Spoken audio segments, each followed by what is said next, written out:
যারা আমার ভিডিওটা দেখছেন তারা ভিডিওটাকে লাইক করবেন, আর যারা আমার চ্যানেলটা রেগুলার দেখেন তারা চ্যানেলটাকে সাবস্ক্রাইব করবেন। মোহামেডান ট্রান্সফার মার্কেটে কবে থেকে অ্যাক্টিভ হবে? মোহামেডান ট্রান্সফার মার্কেটে এখনও অ্যাক্টিভ হয়নি এটা বলা যায় না। অ্যাক্টিভই মোহামেডান ট্রান্সফার মার্কেটে, কিন্তু মোহামেডান এখনও অবধি তাদের যে সিলেকশান সেইগুলোকে ডিক্লেয়ার করেনি।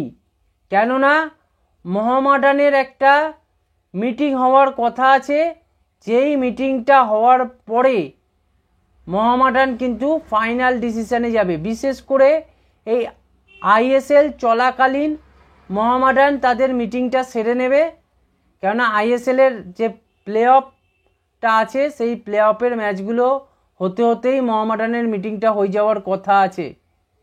এবং ইনভেস্টার আর ক্লাবের মধ্যে যখনই কথাটা ফাইনাল হয়ে যাবে তখনই কিন্তু মোহামেডান তাদের যে প্লেয়ার আছে, তারা যে নতুন প্লেয়ারকে সাইন করতে চলেছে সেই সাইনগুলো এক এক করে বলতে থাকবে।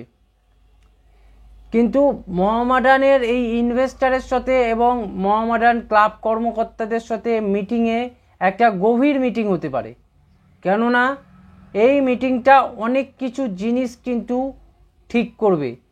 এক হচ্ছে মোহামেডান পরের বছর তাদের আইএসএল জার্নিতে কেমনভাবে এগোতে চায়, এবং ক্লাবের যে স্পন্সরশিপ আছে, ক্লাবের যে মালিকানাধীন আছে। এখন বুঝতে হবে যে মোহামেডানের আগে শেয়ার ছিল 49% আর বাংকার হিলের শেয়ার ছিল 51%। এখন যেহেতু মোহামেডান আইএসএল খেলছে, সেই শেয়ারের পরিমাণটা ঠিক মোহামেডানের 49% থাকে না, তার চেয়ে বাড়ে না কমে, সেই বিষয়টাও একটা দেখার আছে।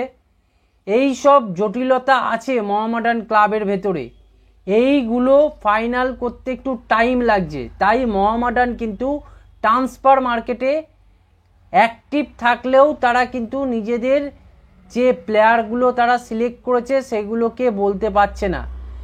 এই জিনিসটা পুরো ফাইনাল হয়ে যাক, ফাইনাল হয়ে গেলেই কিন্তু আমরা জানতে পারবো মোহামেডান ট্রান্সফার মার্কেটে কোন কোন প্লেয়ারকে সই করাতে চলেছে এবং মোহামেডানের টার্গেট কি আছে পরের বছরের জন্য, যেটা আইএসএল খেলবে।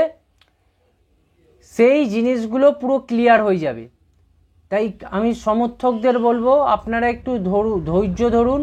মোহামেডান যে আইএসএল খেলবে এখানে কিন্তু একটা বলা চলে যে একটা নিজেদের মধ্যে একটা কমিউনিকেশনের দরকার আছে।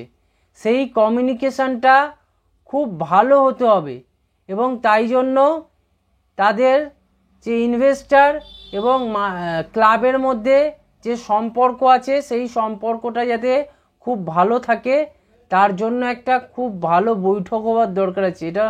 এটা হবে, এবং কবে হয় এটাই দেখার। যত তাড়াতাড়ি হবে তত তাড়াতাড়ি মোহামেডান তাদের প্লেয়ারের নাম সবাইকে অ্যানাউন্স করবে।